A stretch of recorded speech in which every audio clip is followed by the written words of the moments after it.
Como ya se ha dicho, el YEPRI, a lo largo de estos 25 años, la revista Análisis Político ha tenido un papel sumamente importante. Hubo ya un relieve, salió una primera generación, pero han llegado una nueva generación de investigadores que siguen manteniendo la calidad del prestigio del YEPRI. Entonces yo me siento muy honrado de estar al lado de la gente del YEPRI en esa fecha. Hablar en pocos minutos del conflicto armado, entre comillas, o del conflicto también, entre comillas, es un desafío demasiado grande. ¿Cómo calificar? ¿De qué se trata?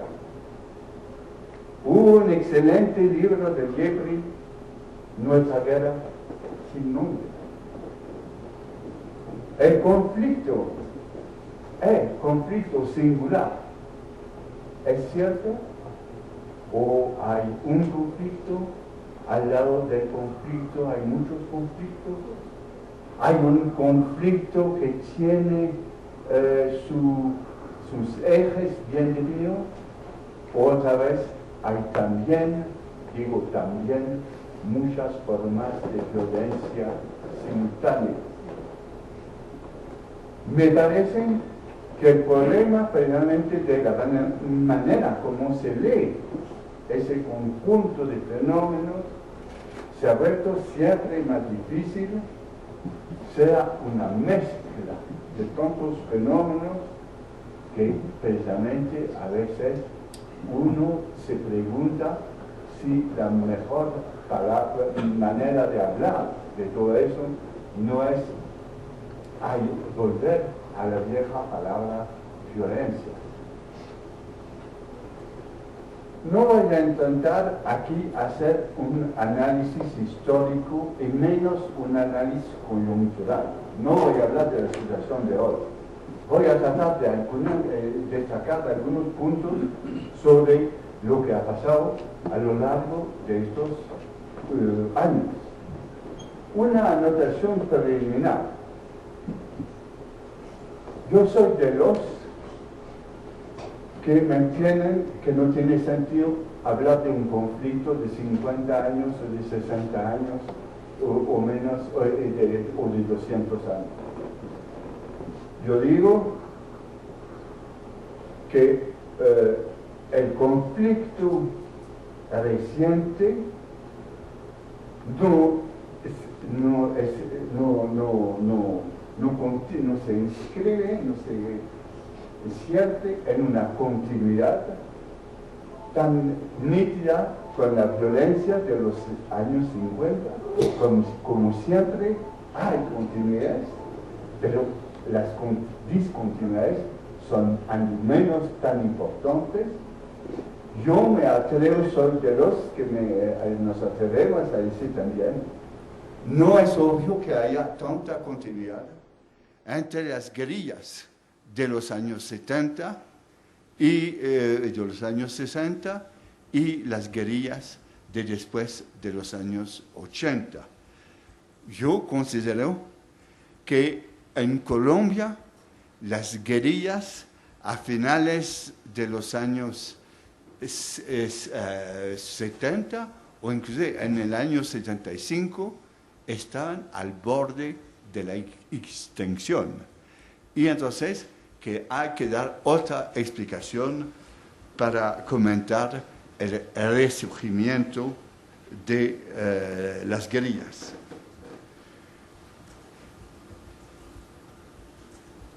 Yo, tomando como duración, entonces, esos últimos 30 años, con la hipótesis que los nuevos fenómenos empiezan a finales de los años 70.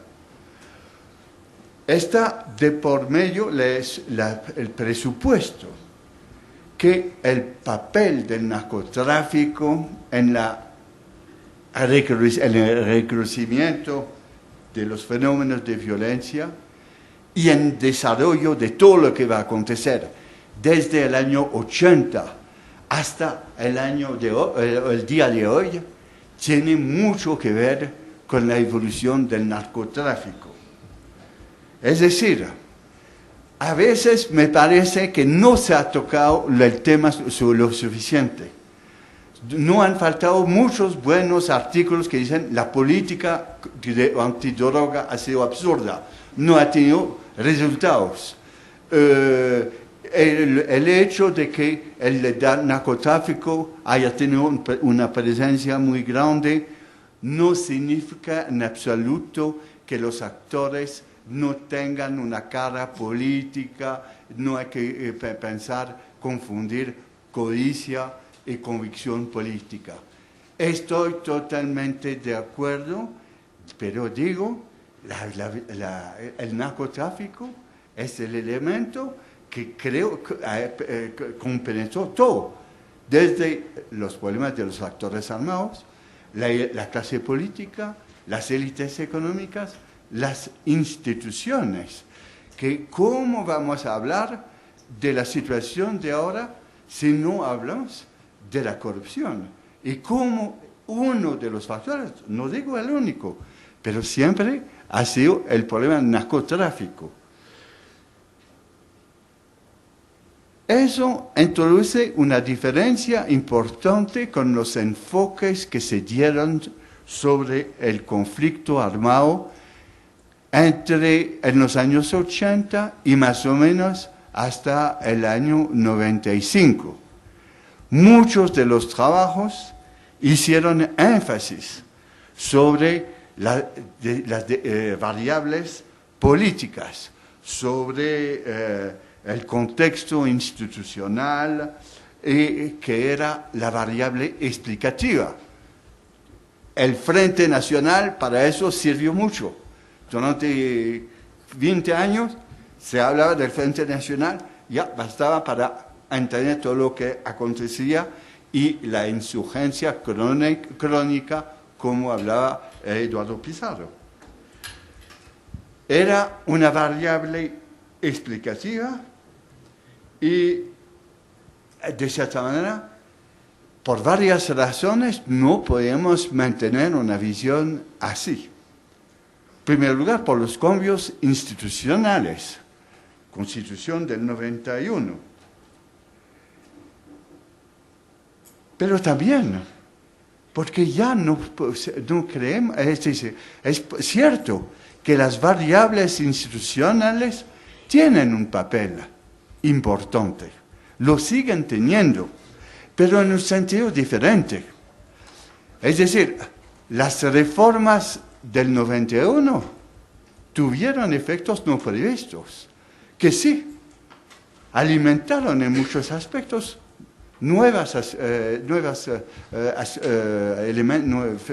elementos de violencia. Las medidas de descentralización, las medidas para facilitar la creación de partidos, el surgimiento de los poderes locales en relación con la descentralización. Sabemos que han tenido efectos que en muchos aspectos no se pueden desligar de los fenómenos de violencia local, regional. De todas maneras, yo creo que ningún analista podía pensar que el contexto institucional pueda tomarse en cuenta como una variable independiente.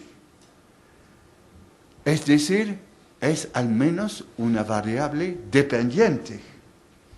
Es obvio que hay algunos elementos en el trasfondo que siguen teniendo mucha influencia en todo lo que acontece, que son cosas que no vienen, que vienen de décadas antes. La precariedad del Estado en muchas zonas, la fuerza, la competencia entre poderes locales, la competencia entre redes políticos, no es nada nuevo. Ahora, sin embargo, ese contexto que no es de ahora cambia de sentido en la medida en que las mismas medidas institucionales del año 91 favorecieron esa autonomía de las políticas locales, pero es más, es que esos cambios se dieron en un momento en que las periferias del país estaban adquiriendo un peso que no tenían antes, no solo por la droga, sino después por el petróleo, y ahora por el carbón y todos los otros recursos minerales. Es decir, esa periferia del país se ha vuelto un eje mayor de la economía del país. Los fenómenos relacionados con el conflicto pueden y tienen que leerse bajo tres ángulos. Desde arriba, desde las políticas del gobierno, desde las presiones de las élites políticas y económicas, desde las estrategias de los actores que mantienen una visión más o menos coherente, de proyecto unificado, como es el caso de las guerrillas. Desde abajo, el conflicto ya no se puede leer con ese encuentro choque entre varias fuerzas desde arriba. El conflicto se juega al nivel de abajo, en terrenos de nivel regional, y las mezclas entre la clase política regional, los actores armados, los que erigen los nuevos recursos económicos son elementos fundamentales. Y yo diría que la violencia también tiene que leerse desde el nivel intermediario entre los dos, todas esas fuerzas legales e ilegales que, digamos, se apoyan sobre situaciones locales para tener capacidad de presión al nivel central y viceversa. Y cuando digo fuerzas legales y fuerzas ilegales, porque yo creo que uno de los grandes cambios, y más que por la influencia de la política local, es que realmente trazar fronteras entre lo legal y lo ilegal se ha vuelto un desafío muy grande. El conflicto, entonces, es al mismo tiempo una suma de conflictos. No se deja descifrar, sino parcialmente, como a partir de una línea divisoria de tipo amigo-enemigo. Esa línea existe, sigue existiendo, ha existido en todas partes. Se hablaba de la masacre de la UP. Es cierto que eso es una línea divisoria política fundamental. De la misma manera que no podemos dudar que la persecución a mucha gente, líderes sindicales, a las ONG, hace parte, testiga de la presencia de la división política. Ahora, al mismo tiempo, se ve como el conflicto probablemente armado no se puede analizar solamente a partir del choque entre la Fuerza Armada y las guerrillas, entre las Fuerzas Armadas y a veces sus aliados paramilitares y las guerrillas. Eso también es un eje. Pero vemos cómo el conflicto o el conjunto de conflictos pone en juego a otros protagonistas importantes en la evolución de conjunto, que se ubican de un lado o a veces que se ubican del otro lado, como son las bandas juveniles, como son los mismos narcos, que no siempre se ubican del lado político, paramilitar, a veces hacen sus negocios y se alian con quien sea. Entre los múltiples protagonistas no hacen falta las interferencias circunstanciales o menos circunstanciales. Por ejemplo, entre las guerrillas y los narcos, que son muchos los vínculos y lo han sido siempre. Entre los paramilitares y los narcos, ni hablar, porque se puede decir que los paramilitares no representan sino a los narcos, siendo que todos los narcos no han sido paramilitares de la misma manera. Las interferencias entre paramilitares y la fuerza pública, entre los paramilitares y los políticos locales. Como lo sabemos, no han faltado tampoco casos de cooperación entre guerrillas y paramilitares. Ahora se habla de situaciones locales en las cuales se ve que hay acuerdos entre los unos y los otros. Pero yo digo, ¿cómo se puede ignorar que la economía de la droga ha funcionado desde hace 25 años a base de intercambios entre la guerrilla que controlaba los cultivos y los paramilitares que hacían el tráfico? Entonces, que había intercambio allá en la cabecera municipal, llegaban los guerrilleros. O sea, esos son puntos que hay que tomar en cuenta, yo creo, de manera permanente. Eso significa también la fluidez de los protagonistas. Es decir, lo que quiero decir es que, por supuesto, hay un asunto de convicción que se mantiene. Que entre los guerrilleros hay muchos que mantienen el proyecto político, a pesar de que el proyecto político no sea un proyecto político muy sofisticado, muy elaborado.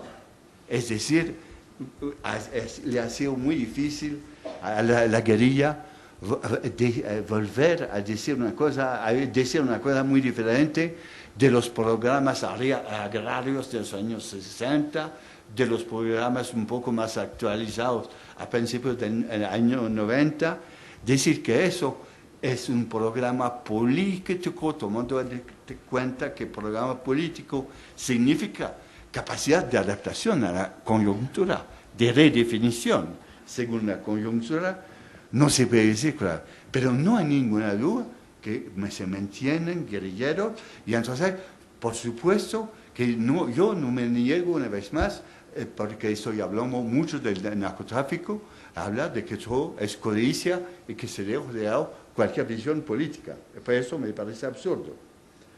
Ahora, cuando hablo de la fluidez, quiero decir que realmente no estamos frente a una situación como Ruanda, como Bosnia, en que hay bandos bien definidos, con esa convicción en que se juega a la vida y la muerte por instaurar un trabajo de purificación, de eliminación de los otros. Que, digamos, si uno mira el reclutamiento de los paramilitares, buena parte viene de la guerrilla. Yo creo que en el año 2000, aproximaciones, no puede haber sino aproximaciones, llegan a suponer que una tercera parte de los paramilitares son ex-guerrilleros. Entre los muchos narcos, son muchos los que empezaron como guerrilleros. que hicieron su aprendizaje como guerrilleros.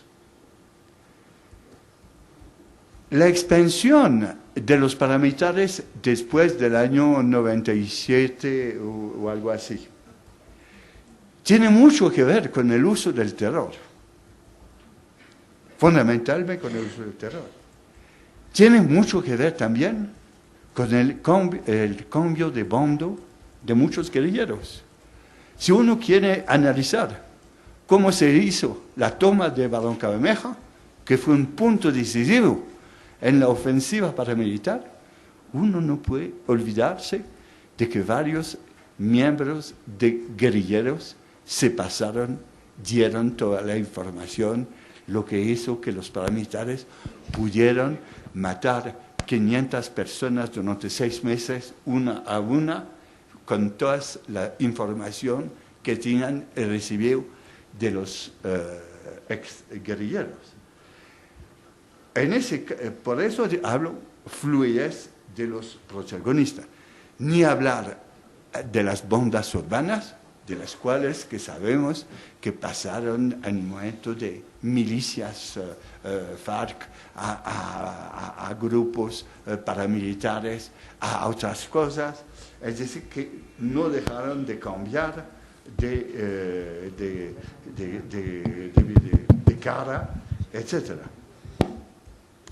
Ahora, si bien han existido y se mantienen algunas regiones con una cultura política radical bastante antigua y con esa relación con las guerrillas, a medida que los enfrentamientos se han expandido en todo el país, las cosas se han vuelto mucho más complicadas.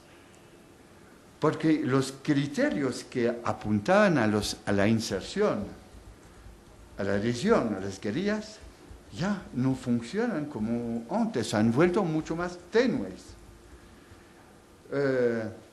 Son muchas las familias en las mismas zonas que tienen a un hijo de un lado y a otro hijo del otro lado. Son muchos los jóvenes, siento que la afiliación ahora en la guerrilla es de jóvenes de menos de 15 años a menudo, y lo mismo en las bandas criminales. Entonces, que realmente lo que determina a un joven a irse de un lado o del otro lado, a menudo es algo circunstancial. Si no lo es, lo único que cuenta es el deseo de venganza. El caso de los que tuvieron a padres asesinados por los otros. Es el único caso de mucha motivación que cuenta, que importa mucho y que tampoco, que en muchos casos se ha dejado también en los estudios. Ahora llego al punto de la población civil y relación conflicto y población civil. Como Iván Orozco lo dijo en un momento, es cierto que la población civil está metida en el conflicto. Ahora, depende de lo que llamamos población civil. Es cierto que muchos sectores económicos significativos, terratenientes, empresarios, por ejemplo, apoyaron a los paramilitares cuando recuperaron a Urabá y después al Mañana y Medio. Sabemos que no son muchos los crímenes de los narcos que no hayan tenido cierto apoyo, participación dentro de la clase política. Los asesinatos de la UP era caso prácticas conjuntas de paramilitares y de políticos locales. Ahora, en la mayoría de los casos, sin embargo, el conflicto llega a zonas donde la población no tiene ninguna razón para afiliarse a un lado o al otro lado. son todas las zonas, como se va a publicar dentro de poco del grupo de memoria histórica, el caso de San Carlos en Antioquia, que ha tenido durante 25 años presencia primero de las FARC durante 10 años, después de los paramilitares, a veces de los dos, con muchas masacres de las FARC, mayor número de masacres de parte de los paramilitares, con una población de 24.000 habitantes, 20.000 tuvieron en un momento o al otro que salir. Esa es la situación en que la población se encuentra entre dos fuegos, con las alternativas siguientes: huir, 3 millones, 4 millones de desplazados, tratar de acomodarse o, digamos, actuar como informantes, de cierta manera, esa situación tan complicada que se ha creado en muchos casos. Llego a mis últimos puntos. El tema que me parece fundamental de la crueldad. Porque ese conflicto no es Ruanda, no es Bosnia, pero la crueldad es casi, tiene el mismo nivel que eso. Si se mira a torturas, masacres, asesinatos, torturas, violaciones. O sea, la tesis que sostengo es esta. Lo propio del conflicto colombiano es que, o de los conflictos colombianos, es que en muchos casos no tienen lugar en condiciones en las cuales haya una diferencia preestablecida entre los varios sectores de la población. No es como el conflicto entre musulmanes y serbios, no es entre tutsis y hutus, no. Es decir, si el conflicto tiene tantos rasgos, tantas manifestaciones de crueldad, es que la crueldad es el instrumento que utilizan los actores armados para diferenciar, imprimir diferencias entre poblaciones indiferenciadas. Lo que es el carácter tan tremendo de lo que apareció Colombia. Una vez más, es que no se puede decir que ha habido un conflicto por razones étnicas o religiosas. No se puede decir, en algunos casos había un conflicto que tenía su componente político, pero en muchas zonas no. Se trata de conflicto en zonas indiferenciadas en las cuales el uso de la crueldad se vuelve como marcar fronteras. De aquí, si te pasa del otro lado, te matamos y te torturamos y hacemos un montón de cosas. Yo creo que es fundamental, y en eso el papel de los tanto de los narcos, que fueron también los maestros en el campo de la crueldad. Yo digo, las FARC y las otras guerrillas, cuando se pusieron a manejar el secuestro de manera sistemática, después, pero ya los narcos habían dado el ejemplo. Pero yo digo, a pesar de todo, también que previamente lo que es el desarrollo viene de la misma confusión que ha habido, es decir, la misma indiferenciación que hay entre la población víctima, pero que hay también entre los que hacen parte de los varios actores armados. Por eso hablar de la fluidez. Una cosa es cuando muchos guerrilleros pueden de un día al otro pasar de otro lado, eso va creando una situación que se resuelve después por actos de crueldad, siendo que el elemento ideológico, en este caso, no tiene mucha importancia. Para terminar, yo diría, el resultado final, digo, esos últimos años de violencia no se parecen en mucho a la violencia de los años 50. Pero sí, los resultados se parecen. Se parecen en el sentido que como en la violencia de los años 50, realmente la concentración de riqueza, desigualdad de ingresos, el hecho de que los sectores populares hay un grado de desorganización muy grande, que muchas de las formas como organizaciones campesinas, sindicatos, han sido descabezadas. Eso sí se parece un poco al balance de la violencia de los años 50. Lo único que también es cierto es que la violencia de los años 50 se resolvió con una fórmula política, Frente Nacional.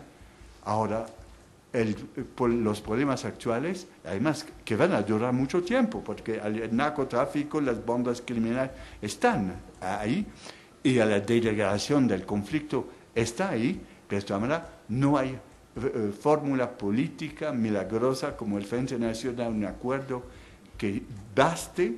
Entonces, sí, se plantea el problema de medidas de restitución de tierras con todo lo complicado que va a ser. Gracias. Me siento realmente muy contento de volver a estar en este seminario del instituto después de algunos años de haberme retirado físicamente, aunque no, espero no sentimental ni intelectualmente. A ver, oyendo a Daniel, me plantea un conflicto con la exposición que tenía preparada, porque no sé si referirme a algunas de las cosas que ha planteado o sostener mi intervención. Acabo de decir sotto voce que tenemos algunas coincidencias y también algunas diferencias en la interpretación. Va a tratar de conciliar la presentación con el diálogo, con la magnífica intervención que ha hecho Daniel. Quiero partir de una consideración. Como voy a mostrarlo con unos mapas que no son míos, que son conocidos de muchos de los que están en ese auditorio, pero cuando uno mira la dimensión espacial del conflicto armado en este momento, al año pasado, parecería que estuviéramos como hace 25 años, pero solamente de manera aparente, porque si bien el conflicto ha vuelto hoy a la periferia, a las zonas marginales, tiene unas características muy diferentes a las que tenía hace 25 años. Entonces voy a tratar de organizar mi intervención mostrando algunos de esos cambios en el conflicto, algunas de las mutaciones del conflicto, y voy a tomar como ejemplo, como punto de partida, básicamente el caso del Ejército de Liberación Nacional, ya que mi colega Mario Aguilera se va a ocupar de las FARC.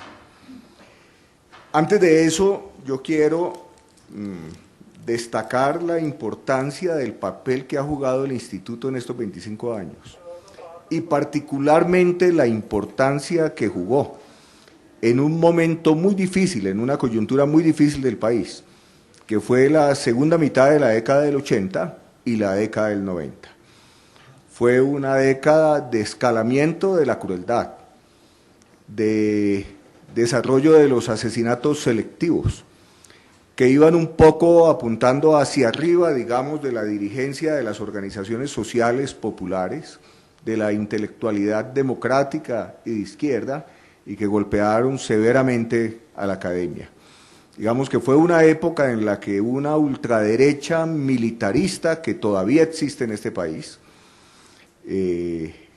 trató de hacer la política, como lo escribió alguna vez Gonzalo Sánchez a propósito de otra coyuntura, a través de las armas solamente.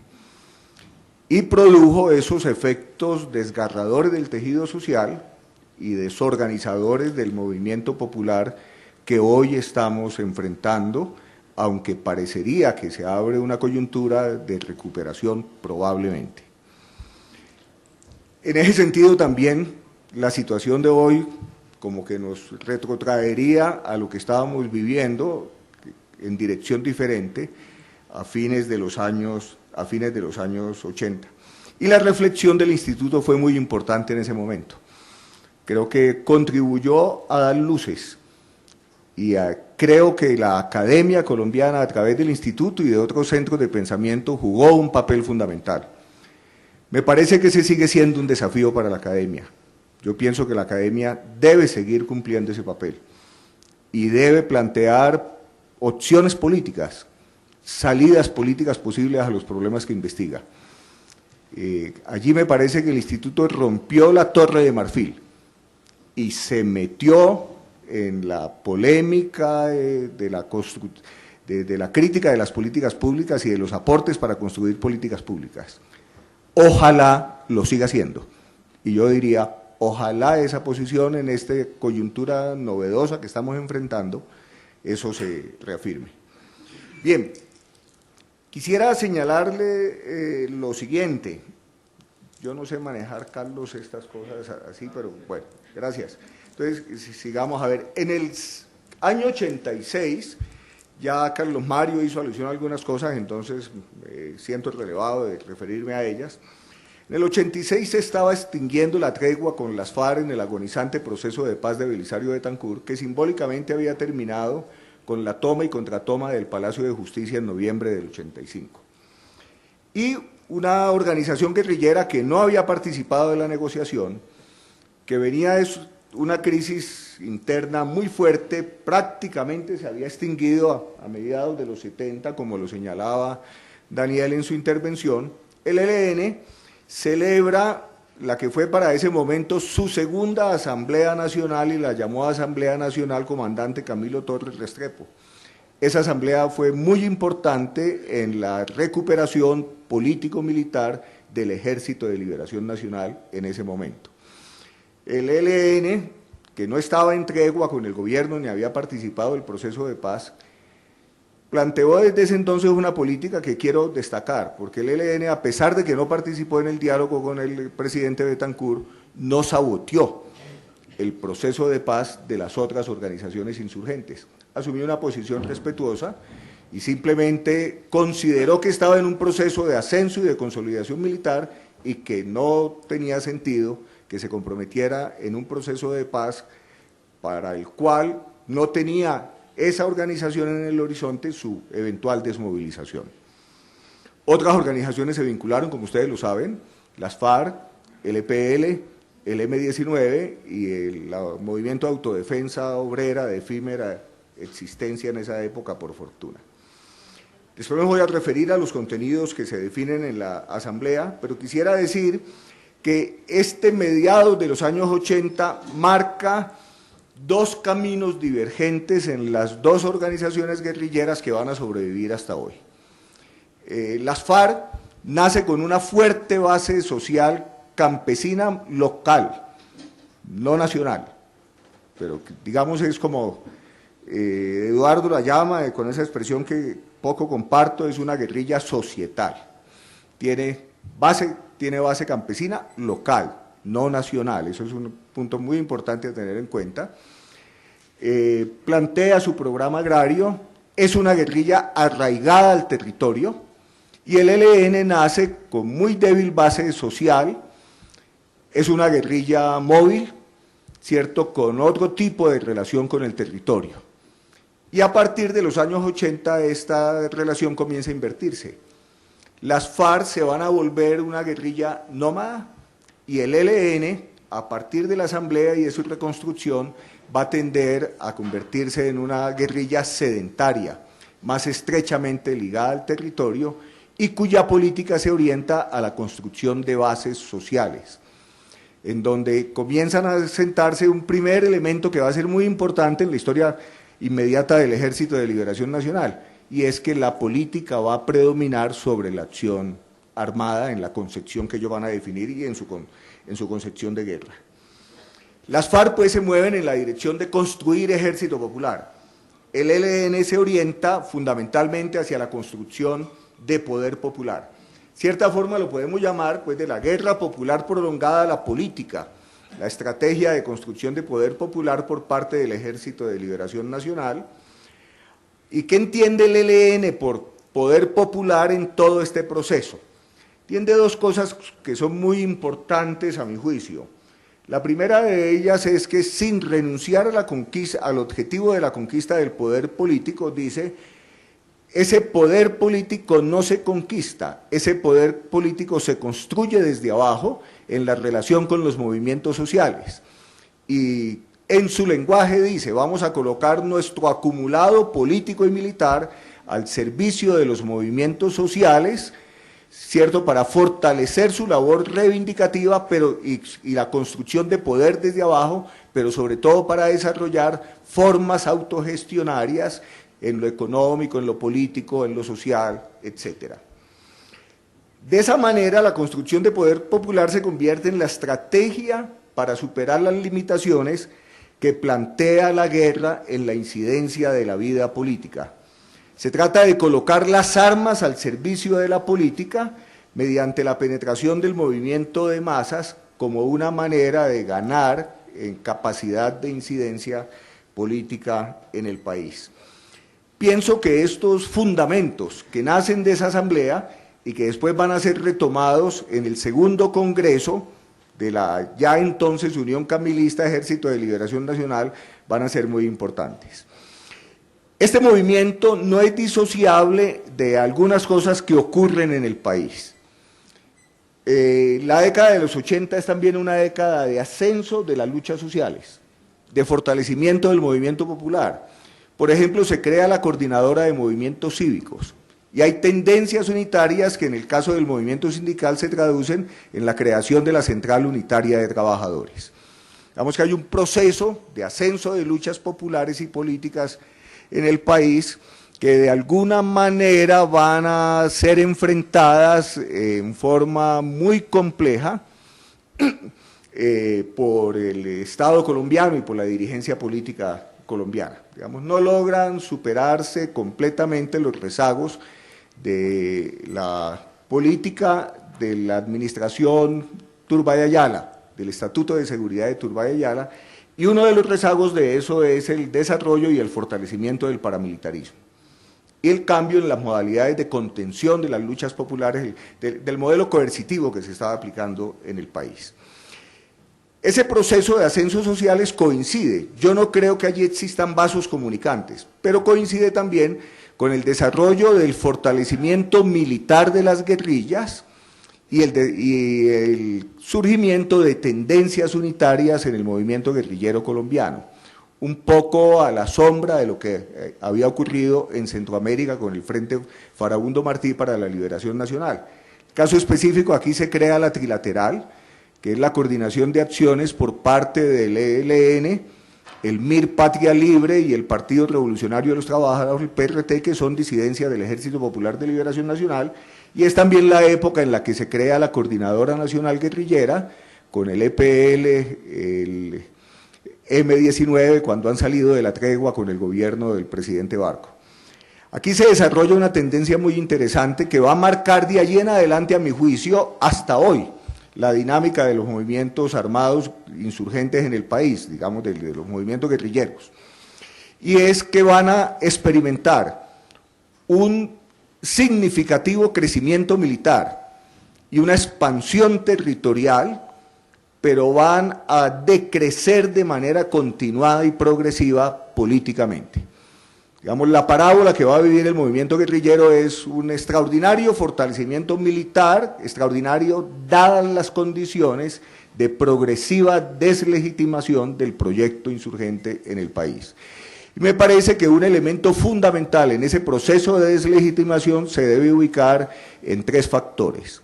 Primero, el fracaso del proceso de paz con el presidente Betancourt, que simbólicamente, repito, se expresa en la toma del Palacio de Justicia por parte del M-19.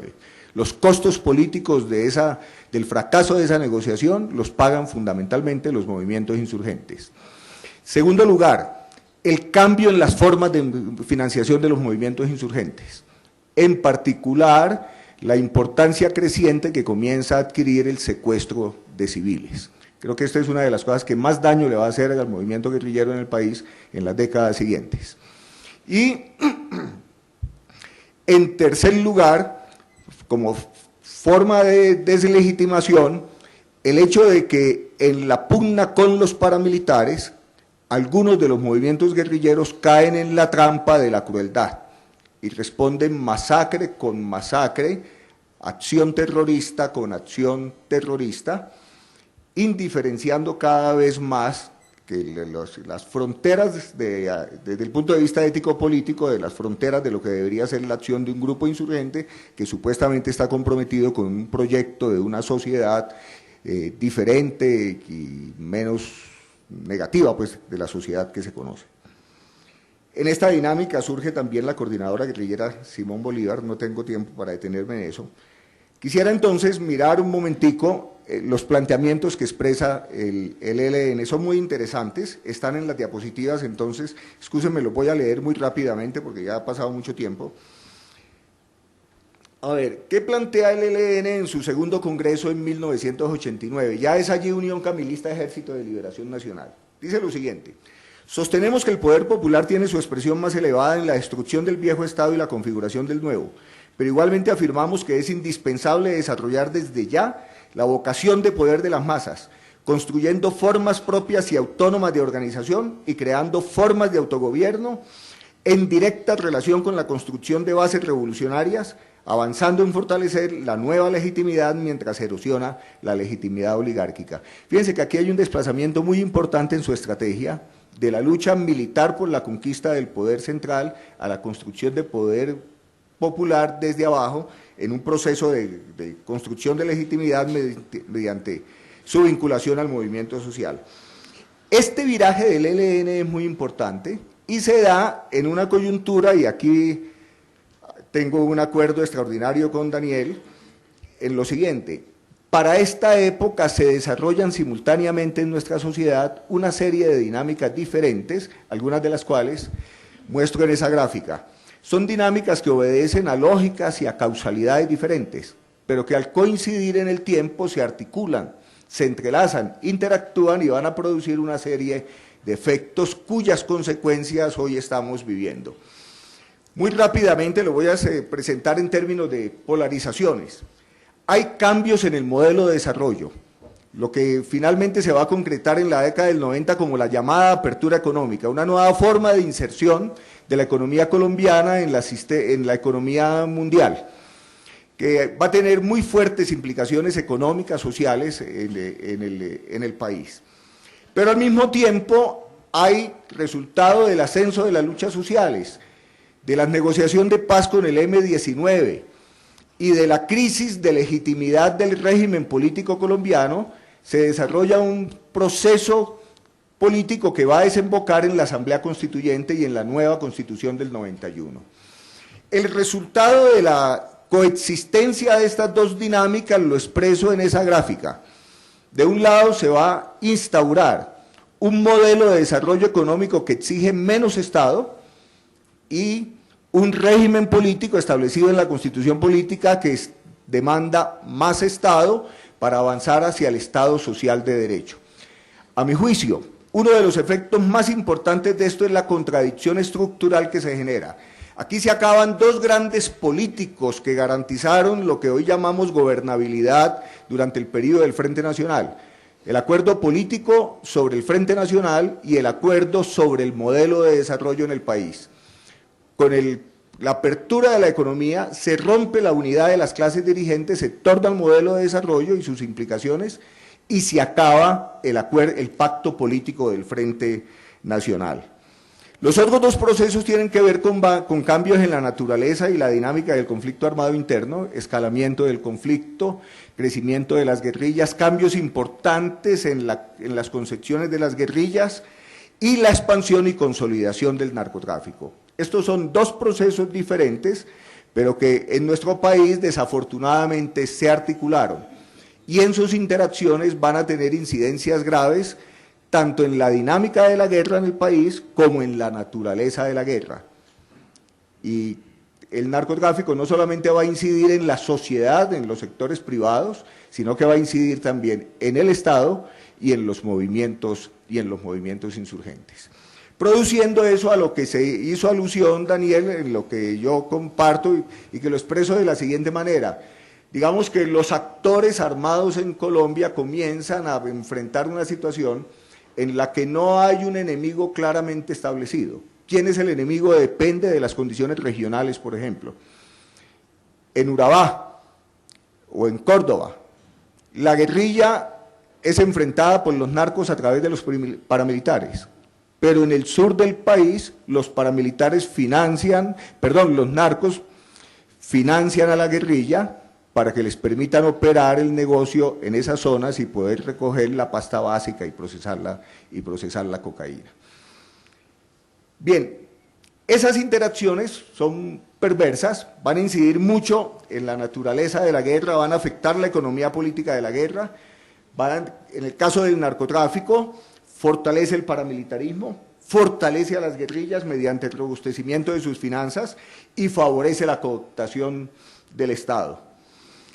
Y en esta nueva geografía de la guerra y en esta nueva economía de la guerra adquiere importancia la lucha por el control de los territorios. Esa lucha por el control de los territorios produce un efecto inmediato que es el agravamiento de la degradación del conflicto, uno de cuyos efectos inmediatos es el desplazamiento forzado, el incremento del desplazamiento forzado y cambios en la propiedad rural en forma muy significativa. No tengo tiempo para continuar esto, me quedan 5 minutos. Por favor, miren simplemente esos mapas. Aquí tenemos atrás a Camilo Chandía, que es el que le dedicó muchos años a trabajar esta cartografía. Observen cuál era la presencia de las guerrillas a fines de la década del 89. Ese es el ELN, estas son las FARC. Esas guerrillas crecen, ustedes lo ven de manera muy desigual. Quiero destacar 2 o 3 paradojas de la lógica de la guerra insurgente en Colombia. Las guerras insurgentes en cualquier otra parte del mundo dejaban una lección. Las guerrillas que priorizaban lo militar se fortalecían que priorizaban lo político se fortalecían militarmente. Aquí el ELN priorizó lo político y se debilitó militarmente de manera extraordinaria. Las guerrillas que mantuvieron fronteras éticas más o menos firmes se fortalecían en legitimidad y por lo tanto ganaban también en fortaleza militar. Aquí las FARC decidió financiarse de manera sustantiva con los recursos del narcotráfico y eso le permitió desarrollar un aparato de guerra muy fuerte a costa de la pérdida de legitimidad. En sentido contrario, el ELN, que durante años se negó, por lo menos de manera importante, a financiarse con los recursos de la guerra, sufrió el debilitamiento militar. Y por la presencia paramilitar, el ELN, con su estrategia de construir más movimiento político que organización militar, fue más vulnerable a la acción de los paramilitares. Las FARC, con su estrategia de crear ejército, más que organización política, tuvo mayor capacidad para enfrentar no solamente la política contrainsurgente del Estado, sino la acción de los paramilitares. Es muy interesante esta cita, la última que voy a poder leer por razones de tiempo, pero es muy interesante esta cita en donde el ELN, cuando se mete a la elección popular, a tratar de incidir en la elección popular de alcaldes, analiza qué implicaciones tiene eso.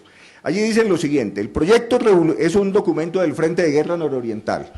El proyecto revolucionario que construimos hace del municipio uno de los centros de disputa. De la selva avanzamos a las zonas campesinas más pobladas y de ahí a las cabeceras municipales. Se controlan zonas rurales y se incursiona en los perímetros urbanos. En los pueblos o ciudades entramos en contacto con los politiqueros tradicionales. Hemos optado por una acción fiscalizadora desde las vanguardias. Tarea difícil, pues se desconoce el funcionamiento de la cosa pública.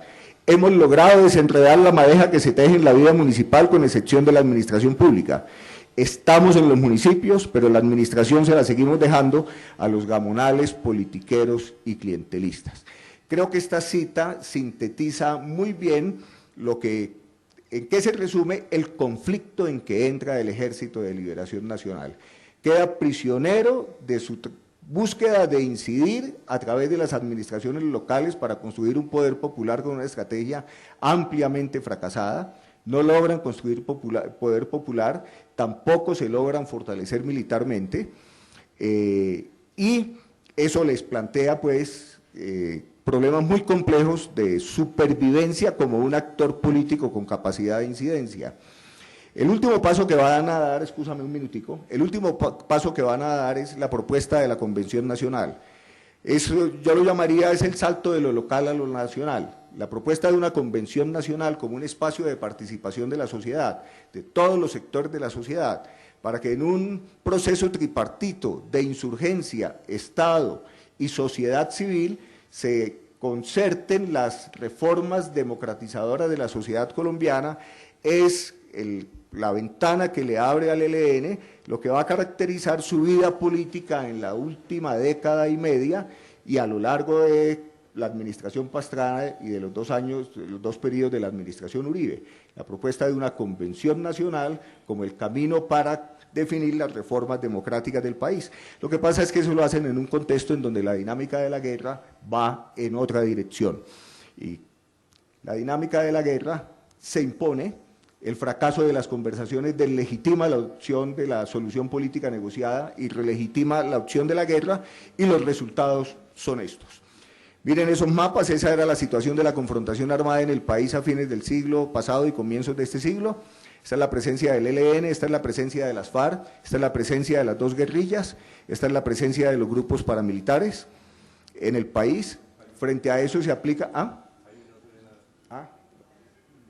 perdón, es que estaba pensando que yo manejaba acá. Por favor, los mapas. Sí.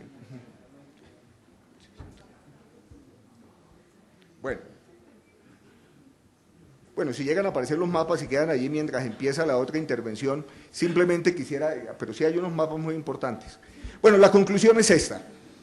Por favor, créanme, ya que no hay el apoyo gráfico, créanme, el conflicto tuvo su momento más alto en el año 2001-2002, de allí empieza en una escala descendente que más o menos como tendencia se sostiene hasta hoy. Efecto, y con esto termino, Carlos Mario, el conflicto vuelve a la periferia.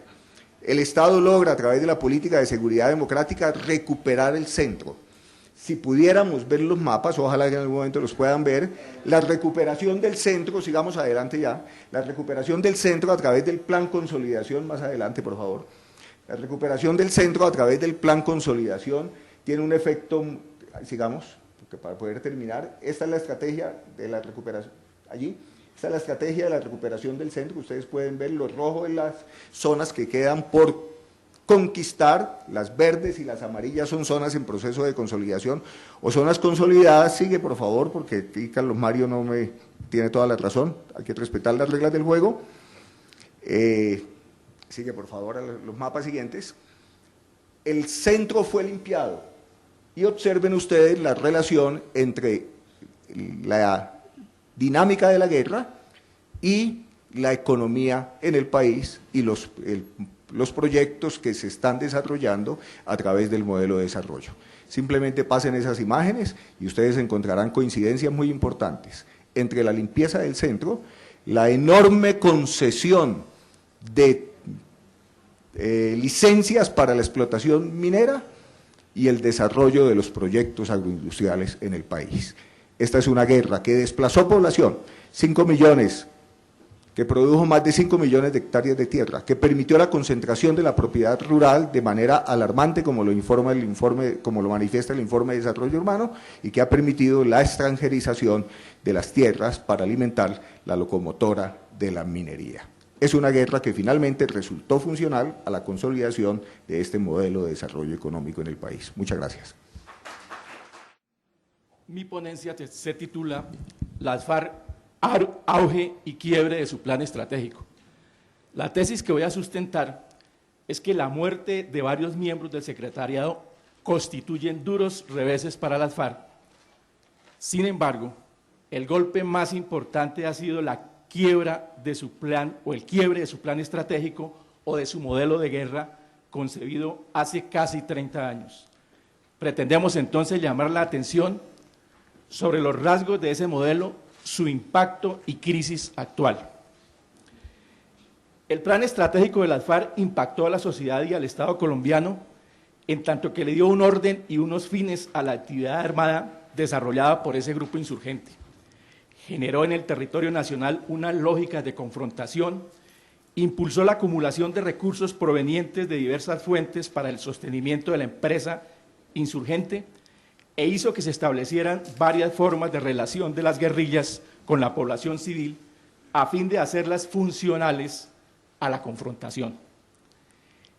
El quiebre del plan estratégico desde hace más de un quinquenio implica, entre otros, el desmonte de la retaguardia nacional de las FARC, la imposibilidad de seguir obteniendo los mismos recursos para sostener la guerra y la pérdida de su presencia en gran parte del territorio nacional. Para contrarrestar la situación, las FARC han vuelto a la guerra de guerrillas, busca seguir manteniendo ingresos por concepto del tráfico de coca y trata de articularse a la población, particularmente en las zonas del Cauca y Nariño. ¿De dónde surge el modelo de guerra de las FARC?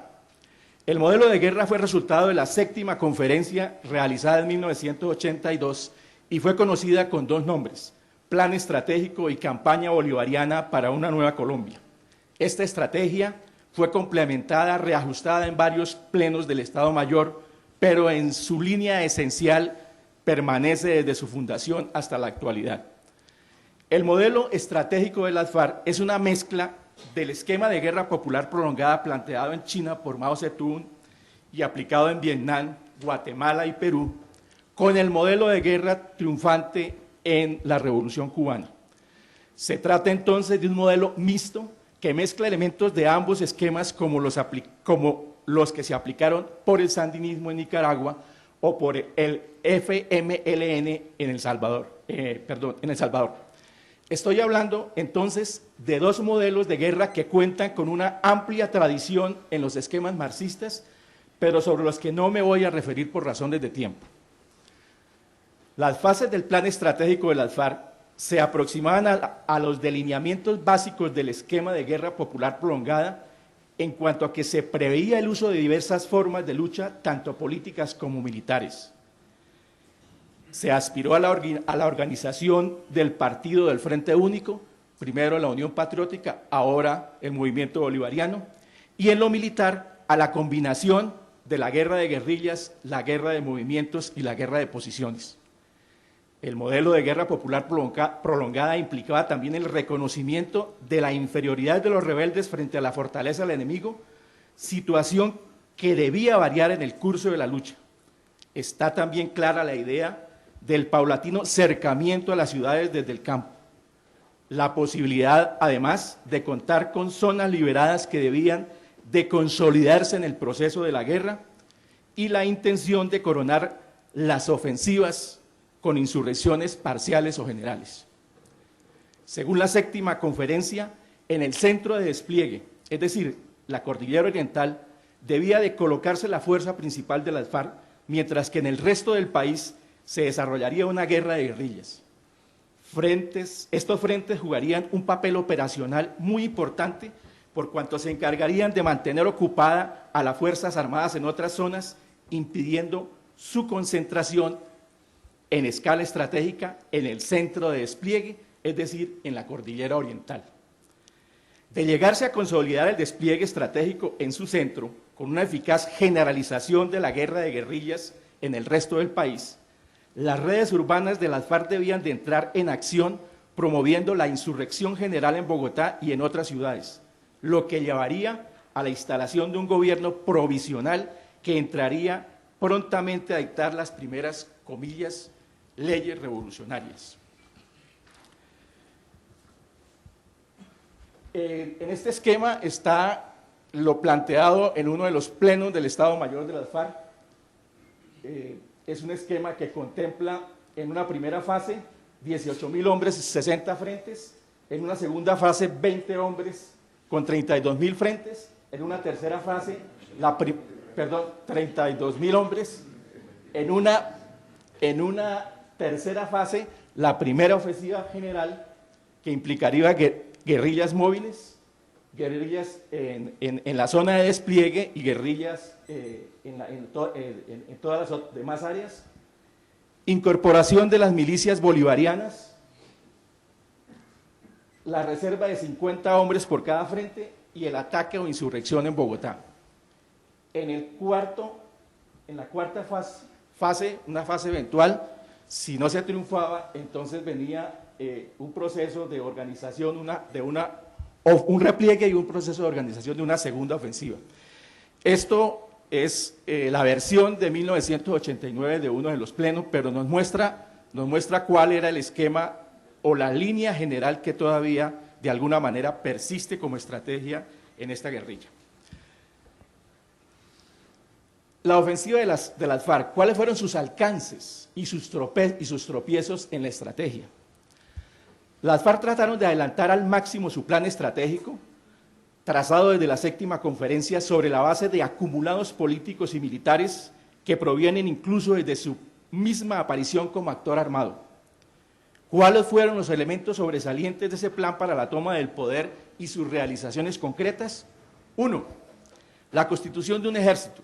Las FARC lograron configurar un ejército estructurado en bloques, planes estratégicos, comandos conjuntos, frentes y columnas que actúan con planes estratégicos y operacionales y que se rigen por estrictas normas disciplinarias. Segundo elemento, el crecimiento y copamiento territorial que alcanzó esta organización. Sobre ello, baste recordar que en concordancia con el plan estratégico, la organización insurgente mostró una importante expansión territorial entre 1995 al 2002 en todo el país. No es ninguna exageración recordar que en esos años había por lo menos un frente operando en cercanías de cada capital de departamento. Tercer elemento, la construcción de una retaguardia estratégica nacional. Las FARC construyó su retaguardia nacional entre los departamentos del Meta, Guaviare, Caquetá y Putumayo. En la zona de retaguardia operaba el bloque oriental y el sur. El primero no solo tuvo el mayor número de frentes, sino que entre 1991 y 2002 se constituyó en el bloque de mayor actividad armada de las FARC, mientras que el bloque del sur fue el cuarto entre 7 bloques. Estos bloques fueron también los bloques ricos de las FARC, debido a que en su zona se caracterizaban por contar con importantes cultivos de coca. El relativo dominio guerrillero en esta retaguardia nacional conllevó a la expulsión de la policía y de las autoridades civiles en varios pueblos apartados o al cogobierno de la autoridad estatal con las guerrillas. Esto significó también que los guerrilleros estimularan desde los años 80 la organización de los campesinos en juntas de acción comunal y que dichas entidades, a través de comités de conciliación, asumieran la resolución de conflictos entre los vecinos por problemas de linderos, servidumbres, etc. En otras regiones en las que no existían las juntas, la guerrilla dictó normas de convivencia anunciando multas, trabajo forzado o penas de destierro para varias conductas. Al lado de las normas de convivencia, la FARC comenzó a aplicar la Ley 001 sobre reforma agraria revolucionaria, promulgada también por la séptima conferencia, por lo que en algunas zonas repartió tierras abandonadas o le hizo recortes a grandes propietarios, a grandes propiedades de colonos sin título.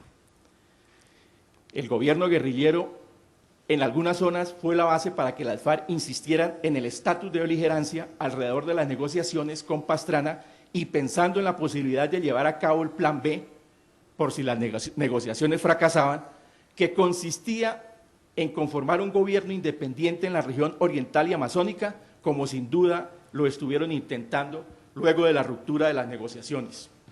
El cuarto elemento, escalamiento del conflicto y acercamiento a Bogotá. En la segunda mitad de la década del 90, las FARC escalan el conflicto intentando pasar a una guerra de movimientos con concentración de guerrillas, con maniobras y movimientos. El ejército sería sorprendido en varios combates en que se movilizaron entre 500 y 1.200 guerrilleros. En la ofensiva usan sus columnas y compañías móviles, propinando importantes bajas a las Fuerzas Armadas y tomando numerosos militares prisioneros. En ese contexto de escalamiento hacia el 2001, las FARC operaba en Cundinamarca con 8 frentes y varias compañías móviles. De otra parte, en Bogotá actuaba desde los años 90 la red urbana Antonio Nariño como prolongación del bloque oriental y con presencia en barrios pobres y con alta población como Ciudad Bolívar, Compartir, El Porvenir, etc. Las milicias ofrecían seguridad en los barrios, frenando los desmanes de las bandas delincuenciales, pero también recogían información y captaban recursos a través de secuestros y extorsiones. Los frentes de las FARC se hicieron visibles en los alrededores de Bogotá con ataques y saboteos. De ellos, quizá el más importante fue la toma de La Calera en junio de 1994, con las pescas milagrosas en las arterias viales de acceso a la capital y particularmente por la vía Bogotá-Llano, con los secuestros extorsivos, los retenes, con los hostigamientos a la policía y con los atentados a la estructura vial y energética. La zona de retaguardia, fundamentalmente la parte más roja, se trataba, según en ese esquema del plan de 1982, de atenazar a Bogotá e ir propiciando las condiciones para una insurrección. ¿Cuáles fueron las limitaciones de ese plan de guerra de las FARC?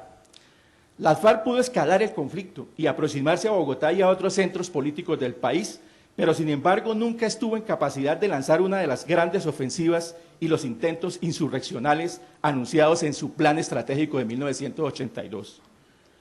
Así hubiera organizado milicias, autodefensas y núcleos del Partido Bolivariano en sus zonas de operaciones, hacía falta algo que fue notorio en China o en Vietnam o en Nicaragua: la participación masiva de la población integrándose a las Fuerzas Armadas guerrilleras o colaborando en la colocación de trampas o contribuyendo en las hostilidades en momentos de avance del enemigo.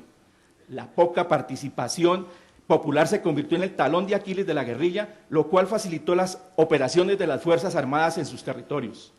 No sin razón, uno de los más encarnizados enemigos de las FARC, el general Ospina, quien subraya esta falencia, vería en las FARC a una guerrilla influenciada por el maoísmo, pero que no pudo evitar que su organización militar predominara sobre su organización política. Por ello, advertía en ella los rasgos de una guerrilla de tipo foquista o, como dirían otros, de corte militarista. La falta de integración de las masas a la lucha se observaba también en la constitución de frentes. En la mejor época de la guerrilla, en la década del 90, no se llegó a conseguir la cifra de 30.000 hombres, la cifra más baja propuesta en el plan. En cambio, sí logró alcanzar primero los 60 frentes en 1983 y luego unos 80 a finales de los 90, por supuesto sin lograr nunca la cifra en hombres que debería componer cada frente según su plan de 1982. En esta situación no podía darse la primera gran ofensiva general. Finalmente, en el cuadro de limitaciones que contribuyen al declive de las FARC, hay que considerar la falta de aviación y misiles antiaéreos para repeler el ataque de las aeronaves oficiales y algunas limitaciones de munición que les impedía sostener combates prolongados. Asimismo, hay que contar con los factores de tipo psicológico generados por el narcotráfico, como lo ha hecho notar Joaquín Villalobos, el excomandante salvadoreño, al señalar que el exceso de dinero en una guerrilla altera desfavorablemente la relación entre riesgos y beneficios, porque conduce a evitar los riesgos y a sustituir los beneficios morales por los materiales, anulando el espíritu de sacrificio. ¿Con qué delineamientos estratégicos las Fuerzas Armadas le respondieron a las FARC? El cambio de estrategia de las Fuerzas Armadas frente a la guerrilla pasó por entender qué tipo de guerra estaba dando la insurgencia y por el estudio de otras experiencias internacionales. Uno de los gestores de la nueva estrategia militar emprendida a finales de los 90, el general Mora, no ocultaba que debió de repasar el pensamiento de Sun Tzu y decenas de libros y documentos de los conflictos centroamericanos. Otro más, el general Carlos Alberto Ospina, confiesa que debió volver a releer las obras de Mao Zedong y las de Truan Chin. Para lanzar su estrategia, las Fuerzas Armadas definieron un centro de gravedad, es decir, un foco o parte de la fuerza enemiga que al ser destruida pudiera llevar a su total paralización. El centro de gravedad como objetivo de ataque es, por supuesto, una definición cambiante que dependía del proceso y de las características de la guerra. Puede ser un recurso económico, un área, una zona liberada, la cúpula del movimiento o el apoyo exterior. Centro de gravedad podría ser también un elemento menos tangible como el apoyo popular en la guerra de Vietnam. Según el general Ospina, la estrategia de ataque de las Fuerzas Armadas contó con 3 centros de gravedad: las unidades guerrilleras, el dominio territorial y el financiamiento. Selección plural que significaba apartarse un poco de la concepción, según palabras de él, de los aliados norteamericanos que presionaban escoger únicamente a los narcóticos o la financiación como centro de gravedad y que consideraban que solo debía existir un solo centro de gravedad de acuerdo con las enseñanzas de Clausewitz. La definición del centro de gravedad en términos plurales se ligó a una estrategia que no pretendía la aniquilación del enemigo en una sola batalla, o sea, la estrategia de punto, sino que aspiraba a su destrucción pero controlando territorios o manteniéndose en los mismos. Por tanto, ya no se trataba de atacar y retirarse como hasta entonces habían operado las Fuerzas Armadas, sino que se pretendía atacar y permanecer en los territorios, como ha ocurrido particularmente en la antigua zona de retaguardia nacional de las FARC.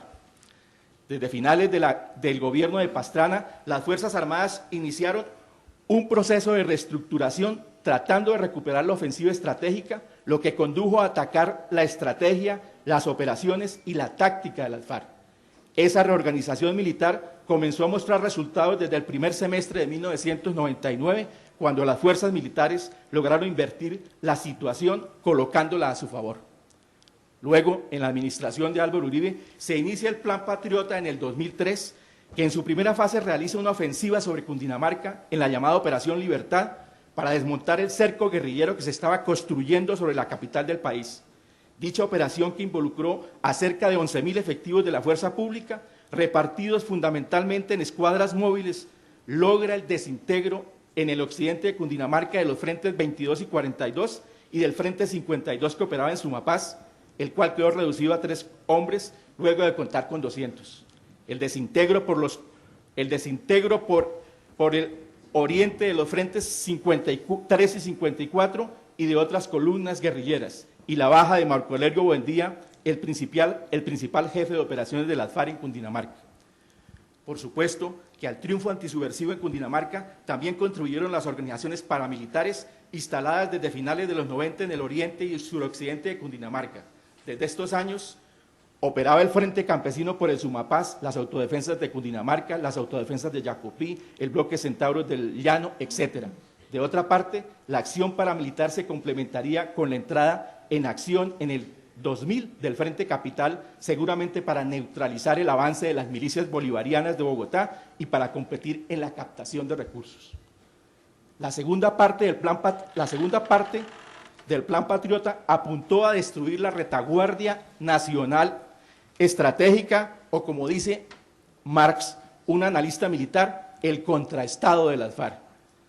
La operación, que se desarrolló desde el 2004 hasta el 2006, desplegó cerca de 18.000 soldados, en su mayoría profesionales, pertenecientes a 10 brigadas móviles, a la infantería de marina, a las unidades élites de la Fuerza Aérea y la aviación del Ejército.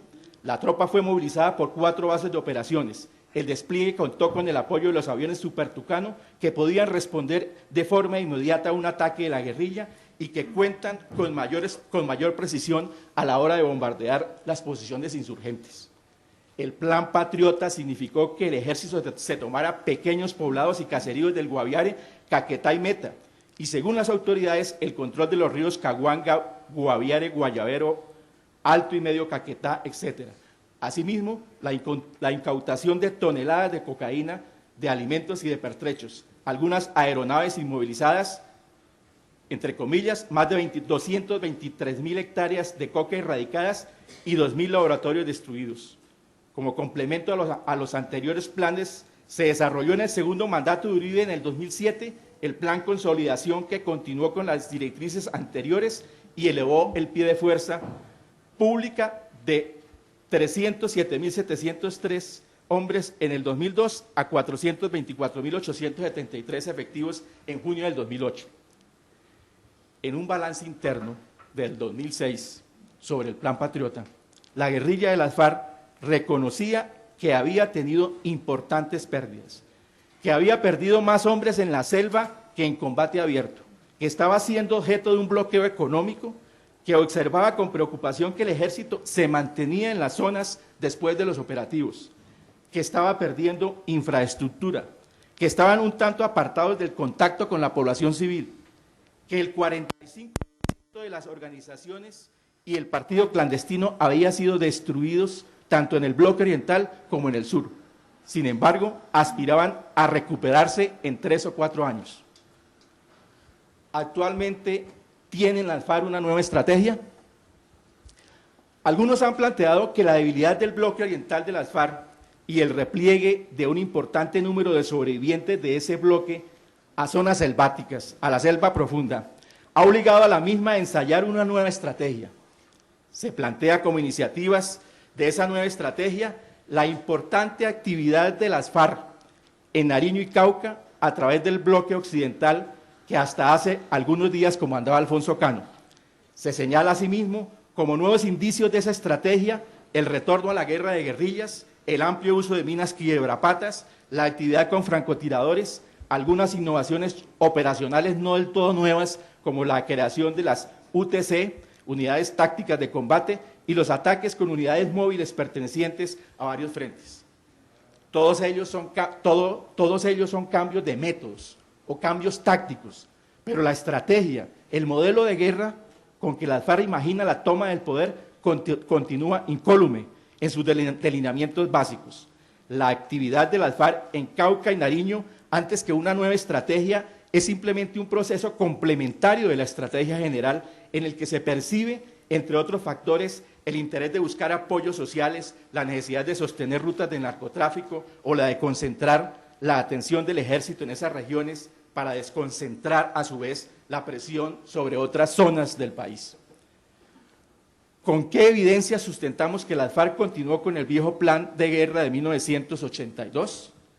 Primero, por lo expuesto por las FARC en el plan del 2010. Este plan había colocado como objetivo entre el 2007 y el 2010 para el bloque oriental y específicamente para los frentes 51, 52, 53 y 54, la tarea de regresar al Sumapaz e iniciar de nuevo un retorno hacia posiciones que habían perdido en el departamento de Cundinamarca. La tarea debía ser coordinada por alias Gaitán, comandante del denominado Frente 54 Antonio Nariño. Segundo, porque desde diciembre del 2007 las FARC iniciaron el acercamiento hacia el Sumapaz, uniendo corredores de movilidad entre el Meta, Huila y Tolima. Algunas regiones de esta última zona, por iniciativa del Mono Jojoy, comenzaron a ser consideradas como la nueva retaguardia del proyecto de recuperación de las antiguas posiciones. El proceso implicó la colocación de combatientes, armas, víveres, material de intendencia e incluso la instalación, comillas, de una economía agraria de carácter familiar para evitar que los guerrilleros no quedaran desabastecidos en caso de cercos o controles por parte del ejército. El plan de recuperación del Sumapaz como un eje articulador del centro de despliegue estratégico terminó en un fracaso. En abril del 2008, el ejército con la operación Apolo hizo replegar las primeras avanzadas guerrilleras. Luego, en febrero del 2009, con la operación Fuerte, el ejército asestaría el más rudo golpe al proyecto al dar de baja a varios guerrilleros, entre ellos a alias Gaitán, y al detener a su segundo al mando, el Negro Antonio. Pese a ello, Jojoy entregaría la misma tarea de romper el cerco del ejército al jefe del Frente 53, alias Diego Guarnizo. Luego de la muerte del Mono Jojoy, en septiembre del 2010, los intentos de regresar al Sumapaz han persistido con nuevas avanzadas del Frente 51 y 53, por lo que se han presentado algunos combates y detenciones en el pasado mes de octubre en límites entre Cundinamarca y Meta y la población de Cabrera.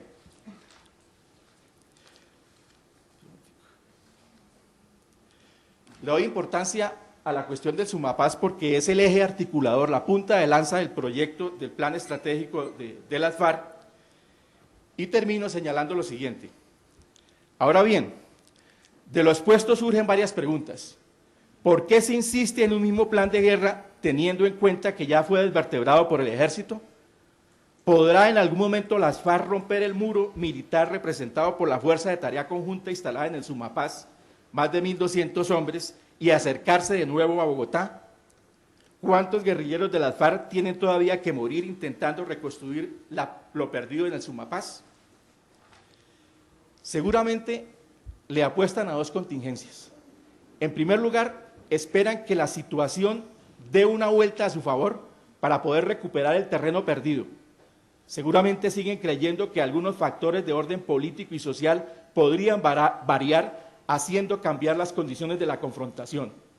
Entre ellas las siguientes: los efectos de la crisis económica mundial o de la explosión de conflictos económicos y sociales no solucionados y temporalmente invisibilizados, el posible agotamiento de recursos para la guerra, el desprestigio de los valores encarnados en la idea del orden y la seguridad como fundamento para resolver los diversos conflictos y problemas de los colombianos, eventuales cambios en la política exterior norteamericana que favorezcan posibilidades distintas al apoyo de la guerra antisubversiva y la continuidad de los gobiernos vecinos inspirados en el proyecto de integración bolivariana.